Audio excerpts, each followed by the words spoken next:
Hello, সবাইকে সুপ্রভাত। আজ আমি খাসির মাংস রান্না করব।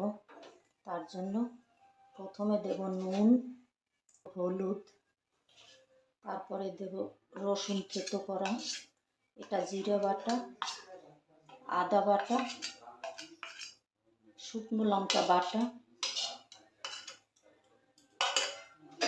টক দই আর দেব পেঁয়াজ কুচি। ভালো করে মেখে 10 মিনিট ঢাকা দিয়ে রেখে দেব। আলুটাকে ভেজে নেব। ফোড়নে দেব গরম মশলা, তেজপাতা আর মেখে রাখা মাংসটা। টক দই দিয়েছি যে কারণে আর পাকা টমেটো দেইনি। আমার রান্না সব বাটা মশলা। হলুদ গোটা এনে দিলে বেটে খেতাম, ওটারই প্যাকেট ব্যবহার করা পড়ে। গরম মশলার গুঁড়ি যেটা দেই সেটা হলো আমি সব কড়াইতে টেলে মিক্সিতে গুঁড়ি করে রাখি।